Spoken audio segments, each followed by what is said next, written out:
60 साल तक भारत में प्रतिबंधित रहा था नाथूराम का अंतिम भाषण कि आखिर उन्होंने गांधी को क्यों मारा। 30 जनवरी 1948 को नाथूराम ने महात्मा गांधी की गोली मारकर हत्या कर दी थी। लेकिन नाथूराम गोडसे इस घटना के बाद घटना स्थल से फरार नहीं हुआ, बल्कि उसने आत्मसमर्पण कर दिया। नाथूराम गोडसे समेत 17 अभियुक्तों को गांधी जी की हत्या के लिए मुकदमा चलाया गया। इस मुकदमे की सुनवाई के दरमियान न्यायमूर्ति खोसला ने नाथूराम से अपना वक्तव्य पढ़कर सुनाने को कहा, जिसे न्यायमूर्ति ने स्वीकार कर लिया। हालांकि सरकार ने नाथूराम से इस वक्तव्य पर प्रतिबंध लगा दिया था, लेकिन नाथूराम के छोटे भाई और गांधी जी की हत्या के सहयोगी गोपाल गोडसे ने 60 साल की लंबी कानूनी लड़ाई लड़ने के बाद सुप्रीम कोर्ट में विजय प्राप्त की और नाथूराम का वक्तव्य प्रकाशित किया गया। नाथूराम गोडसे ने गांधी हत्या के पक्ष में अपनी 150 दलीलें न्यायालय के समक्ष प्रस्तुत की। तो दोस्तों, आज हम आपको दिखाने जा रहे हैं उसी वक्तव्य से कुछ मुख्य अंश।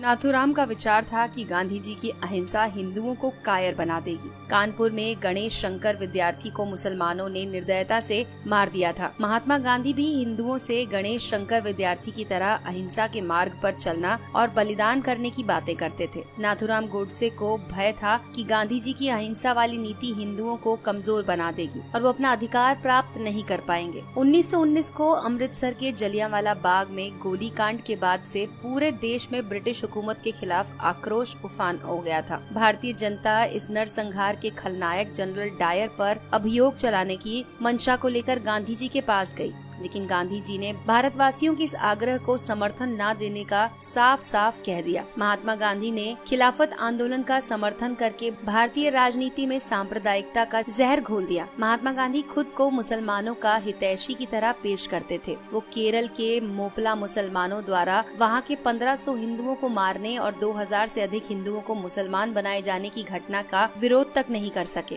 कांग्रेस के त्रिपुरा अधिवेशन में नेताजी सुभाष चंद्र बोस को बहुमत से कांग्रेस अध्यक्ष चुन लिया गया, किंतु गांधी जी ने अपने प्रिय सीतारमैया का समर्थन दे दिया। गांधी जी ने सुभाष चंद्र बोस से जोर जबरदस्ती करके इस्तीफा देने के लिए उन्हें मजबूर कर दिया। 23 मार्च 1931 को भगत सिंह, सुखदेव और राजगुरु को फांसी दे दी गई। गांधी जी कश्मीर के हिंदू राजा हरि सिंह से कहा कि कश्मीर मुस्लिम बहुल क्षेत्र है, अतः वहाँ का शासक कोई मुसलमान होना चाहिए। अतएव राजा हरि सिंह को शासन छोड़कर काशी जाकर प्रायश्चित करना चाहिए। जबकि हैदराबाद के निजाम के शासन का गांधी जी ने समर्थन किया था, जबकि हैदराबाद हिंदू बहुल क्षेत्र था। गांधी जी की नीतियां धर्म के साथ बदलती रहती थीं। उनकी मृत्यु के बाद सरदार पटेल ने सशक्त बलों के सहयोग से हैदराबाद को भारत में मिलाने का कार्य किया। गांधी जी के रहते ऐसा करना संभव नहीं होता। पाकिस्तान में हो रहे भीषण रक्तपात से किसी तरह से अपनी जान बचाकर भारत आने वाले विस्थापित हिंदुओं ने दिल्ली की खाली मस्जिद में जब आश्रा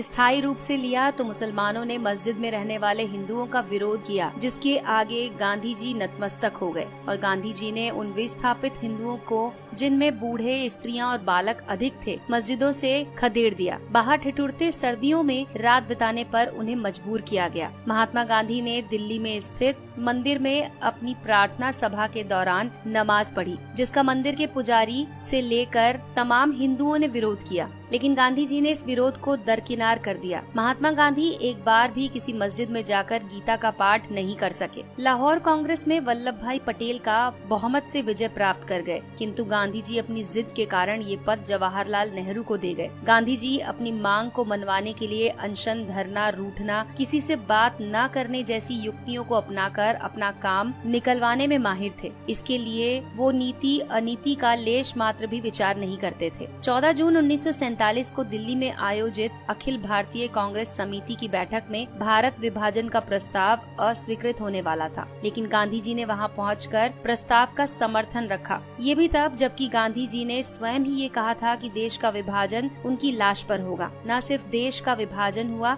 बल्कि लाखों निर्दोष लोगों का कत्लेआम भी हुआ। गांधी जी ने कुछ नहीं किया। धर्मनिरपेक्षता के नाम पर मुसलमान तुष्टीकरण की नीतियों के जन्मदाता महात्मा गांधी ही थे। जब मुसलमानों ने हिंदी को राष्ट्रभाषा बनाए जाने का विरोध किया तो महात्मा गांधी ने इसे स्वीकार कर लिया। हिंदी की जगह हिंदुस्तानी को बढ़ावा देने लगे। बादशाह राम और बेगम सीता से शब्दों का चलन शुरू हुआ। कुछ एक मुसलमान द्वारा वंदे मातरम गाने का विरोध करने पर महात्मा गांधी झुक गए और इस प्रस्ताव को भारत का राष्ट्रगान नहीं बनने दिया। गांधी जी ने अनेक अवसरों पर शिवाजी, महाराणा प्रताप, गुरु गोविंद सिंह जी को पथभ्रष्ट देशभक्त कहा। वहीं दूसरी ओर गांधी जी ने मोहम्मद अली जिन्ना को कायदे आजम कहकर पुकारा। कांग्रेस ने 1931 में स्वतंत्र भारत के राष्ट्र ध्वज बनाए जाने के लिए एक समिति का गठन किया था। इस समिति ने सर्वसम्मति से चरखा और भगवा वस्त्र को भारत का राष्ट्र ध्वज के डिजाइन को मान्यता दी, किंतु गांधी जी की जिद के कारण उसमें तिरंगा बनाया गया। जब सरदार वल्लभ भाई पटेल के नेतृत्व में सोमनाथ मंदिर का सरकारी व्यय पर पुनर्निर्माण करने का प्रस्ताव पारित किया गया, तब गांधी जी, जो कि मंत्रिमंडल के सदस्य भी नहीं थे, सोमनाथ मंदिर पर सरकारी व्यय के प्रस्ताव को निरस्त कर दिया और 13 जनवरी 1948 को आमरण अनशन के माध्यम से सरकार पर दिल्ली की मस्जिदों का सरकारी खर्च से पुनर्निर्माण करने का दबाव डालने लगे। भारत को स्वतंत्रता के बाद पाकिस्तान को एक समझौते के तहत 75 करोड़ रुपए देने थे। भारत ने 20 करोड़ रुपए दे भी दिए थे, लेकिन इसी बीच 22 अक्टूबर 1947 को पाकिस्तान ने कश्मीर पर आक्रमण कर दिया। केंद्रीय मंत्रिमंडल ने आक्रमण से क्षुब्ध होकर 55 करोड़ की राशि न देने का निर्णय ले लिया था, जिसका महात्मा गांधी ने विरोध किया और आमरण अनशन शुरू कर दिया, जिसके परिणाम स्वरूप 55 करोड़ की राशि भारत ने पाकिस्तान को दी। महात्मा गांधी भारत के नहीं अपितु पाकिस्तान के राष्ट्रपिता थे, जो हर एक कदम पर पाकिस्तान के पक्ष में खड़े रहे, फिर चाहे पाकिस्तान की मांग जायज हो या नाजायज। गांधी जी